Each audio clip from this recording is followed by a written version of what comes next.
సమర్థ గ్రామ పాలన సర్పంచుల హ్యాండ్ బుక్ ఈరోజు పెద్దలు మాజీ ఐఏఎస్ ఆఫీసరు చిరంజీవి గారు మా సోదరుడు బీసీ ఎస్సీ ఎస్టీ మైనార్టీలకు అండగా ఉండి ఆయన ముఖ్య అతిథిగా ఈ సమావేశానికి వచ్చిండు. ఈరోజు అతి ముఖ్యమైన దినము. ఎందుకంటే దోపిడీదారులే సమ్యక్యంగా రెడ్డి, వెలమ, బ్రాహ్మణ, వైశ్య మరియు బతకనీకొచ్చిన మార్వాడీలను, ఉన్నత వర్గాలను, డబ్బున్నలను కలుపుకొని 1,00,000 మందితోని ఇక్కడ హైదరాబాదులో ధర్నా చేస్తారంట. ఎందుకు చేస్తారా మీరు ధర్నా?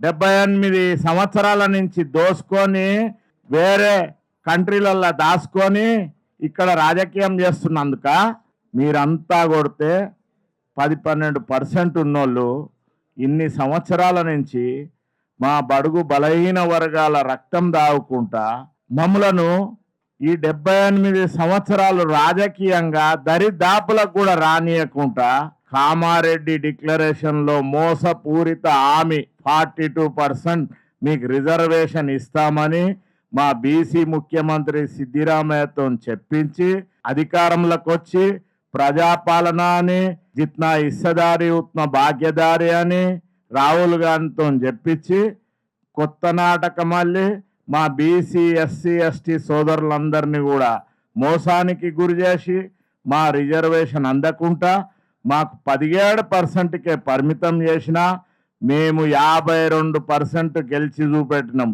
ఎందుకంటే మేమందరం కూడా ఎస్సీ బీసీ ఎస్టీ సోదరులందరం కూడా సమైక్యంగా ఉండి పోరాటం ఏ విధంగా చేయాలనో నేర్చుకున్నాం.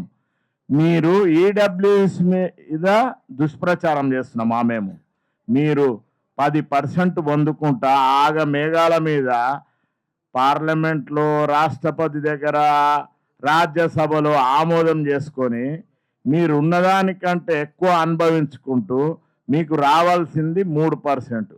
3కు మీరు 10% రిజర్వేషన్ విద్య, ఉద్యోగాలలో, వైద్యంలో ఉన్నదంతా అనుభవించుకుంటా మీరున్న పర్సంటేజ్ ఎంత, మీరు ఏండ్ల సంధి మీరు అనుభవిస్తున్నది ఎంత, మా చిరంజీవి స్వార్ ద్వారా మేమందరం కూడా కోట్లకెక్కి మీరు దుష్ప్రచారం చేస్తున్నామని చెప్పారు కదా. మీరు మాకు మంచిగా కొంచెం మా సార్ ఉన్నందుకు, మా విషాదరణ ఉన్నందుకు మా సంఘాల నాయకులు అందరం కూడా సమైక్యంగా ఉండి మేము కోట్లకు అతి తొందరలో వెళ్తాము.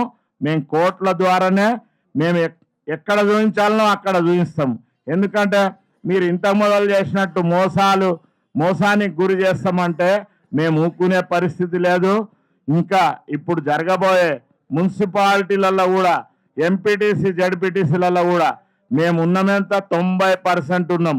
బడుగు బలహీన వర్గాలము, ఎస్సీ ఎస్టీ సోదరులము అదే నిష్పత్తితోని గెలిచి చూపెడతాం.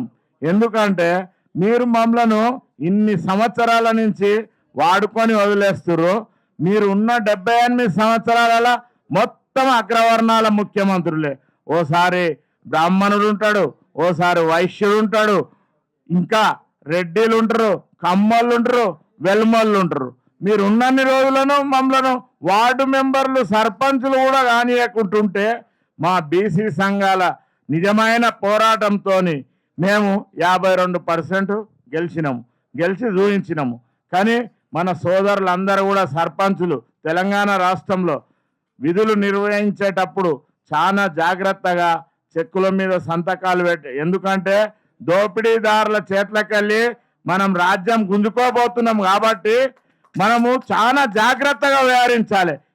ఎటువంటి కేసులలో కానీ ఈ పనులు చేసి డిఫాల్టర్గా మనము, ఎందుకంటే ఆర్థికంగా మనం దెబ్బతీయాలని చూస్తారు. ఎందుకంటే ఇప్పుడే చూడు మీరు చేసి ఎందుకు ఏర్పడుతుర్రా నాయన, మీరు రెడ్డోడు మళ్ళీ దానికి ఈ అధ్యక్షత వహిస్తాడు. అంటే మేము 90% ఉన్న వాళ్ళకేమో 78 ఏళ్ళు అయినా కూడా మాకు దరిదాపులో వార్డు నెంబర్, సర్పంచ్ కానియారు, ఎంపీటీసీ కానియారు, జడ్పీటీసీ కానియారు, మీరే అనుభవిస్తారు. ఈ విధంగా మమ్మల్ని ఎన్ని రకాల మోసాలకు గురి చేస్తున్నారు ఈ అగ్రవర్ణాలు. వాళ్ళందరికీ మేమేందో చూపిస్తాం. జరగబోయే పార్లమెంట్లో మేము అక్కడ జంతర్ మంతర్లో ధర్నాలు చేస్తాము. పార్లమెంట్ మెంబర్లకు విజ్ఞాపన పత్రాలు ఇస్తాము. ఆయన మా చెప్పిన భారత్ జోడో యాత్రలో చెప్పిన పెద్ద మనిషి రాహుల్ గాంధీ గారు జిత్నా ఇస్సదారి ఉత్నా భాగ్యదారి అని చెప్పిండు. ఈ ముఖ్యమంత్రి గారేమో ఏ పార్టీలను అఖిల పక్షాలను తీసుకుపోలేదు. తీసుకుపోయి అసలు పార్లమెంట్లో 235 పార్లమెంట్ సభ్యులు ఉన్నారు మీ ఇండియా కూటమికి. చర్చకు ప్రయత్నమన్నా చేసినవా రాహుల్ గాంధీ? మీ తల్లి మాట ఇచ్చి సోనియా గాంధీ అమ్మ తెలంగాణ ఇస్తానిచ్చింది. నువ్వు మాట తప్పిన ప్రతిపక్ష నాయకును అయిపోతున్నావు, ఆ విధంగా మిగిలిపోతున్నావు. కొంచెం గుర్తు చేసుకో. అందుకనే మేము ఢిల్లీకి వస్తాము. అన్ని సంఘాల నాయకులు, ఇంటలెక్చువల్ ఫోరం అందరూ మా సోదరుడు అందరం కలిసి వస్తాం. ఎందుకంటే ఢిల్లీ పోవడం అంటే మా సోదరుడు తిడతాడు. ఎందుకంటే బిర్యానీ తినడానికి ఆ రైల్లో వండుకొని పోతారా అని. అందుకే మాకు సిగ్గవుతుంది. ఈ విధంగా ఇంత వివక్షకు మా బడుగు బలహీన వర్గాలను, ఎస్సీ ఎస్టీలను ఇన్ని సంవత్సరాల నుంచి ఏలుకొని మాకు అంబేద్కర్ రాసిన రాజ్యాంగాన్ని అసలు తెలంగాణలో మీరు ఒక్క పర్సెంట్ అన్నా నడుపుతున్నారా? మళ్ళా అంబేద్కర్కు పూజ చేస్తారు. ఎన్ని విధాలు చేయాలనో అన్ని విధాల మోసం చేస్తున్నారు ఈ అగ్రవర్ణాలలో. ముందు ముందు అది జరగనీయము. ఈడబ్ల్యూఎస్ దాని మీద మీరు ఎంత ఈ దుష్ప్రచారం చేస్తున్నామని చెప్తున్నారో మాకు అంత మంచి జరుగుతుందని చెప్తున్నాం ఈ విలేకరుల సమాచారం. మేము ఇన్ని రోజులు ఊకున్నాం. ఇన్ని రోజులు మీరు 40% దాకా అనుభవించారు విద్యా ఉద్యోగాలలో. ఇప్పుడు జరగనీయము. 10 రోజులలోనే మేము హైకోర్టు మెట్లు ఎక్కుతాము, లీగల్గా ప్రొసీడ్ అవుతాము.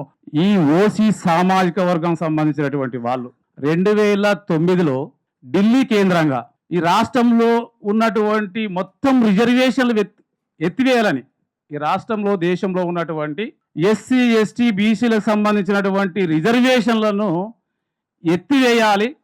ఈ రిజర్వేషన్ వర్గాలకు సంబంధించినటువంటి వాళ్ళు కుక్కలతోటి, గాడిదలతోటి, గుర్రాలతోటి పోల్చి ఢిల్లీ పురవీధులలో పెయింట్ వేసి ఊరేగించారు. నేను ఈ సందర్భంగా ఈరోజు ఈ యొక్క రెడ్డి, బ్రాహ్మణ, అదేవిధంగా ఈ యొక్క వెల్మ వీళ్ళందరూ కూడా విజ్ఞప్తి చేస్తా ఉన్నా. రిజర్వేషన్ల వల్ల విద్యా ప్రమాణాలు దెబ్బతింటామని చెప్పేసి ఆ రోజు గగ్గోలు పెట్టిరు. రిజర్వేషన్ల వల్ల మెరిట్ పడిపోతా అని చెప్పేసి గగ్గోలు పెట్టిరు ఆ రోజు. ఇంకొక విషయం దుర్మార్గం ఏంటంటే రిజర్వేషన్ వర్గాల మధ్య మేము చదువుకుంటే మాకు సిగ్గుచేటుగా ఉందని చెప్పేసి అన్నారు.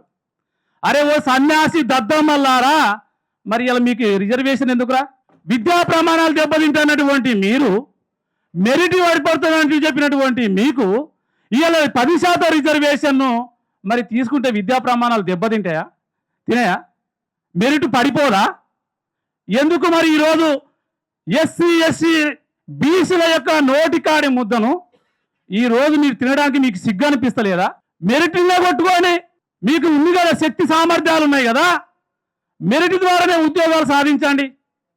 అందుకే చెప్తా ఉన్నాం, ఆ రోజు రిజర్వేషన్లు వ్యతిరేకించినటువంటి వర్గాలు ఈ రోజు మాకు 10% రిజర్వేషన్ కావాలని కోరుతా ఉన్నారు.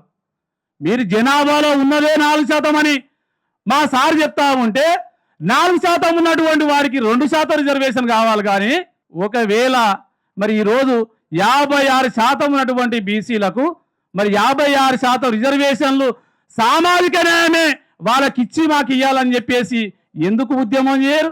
ఈ ఆధిపత్య కులాలకు సంబంధించినటువంటి రాజకీయ పార్టీలో ఉన్నటువంటి ఎమ్మెల్యేలు కానీ ఎంపీలు కానీ ఎందుకు ఈ సామాజిక న్యాయం పాటించాలి?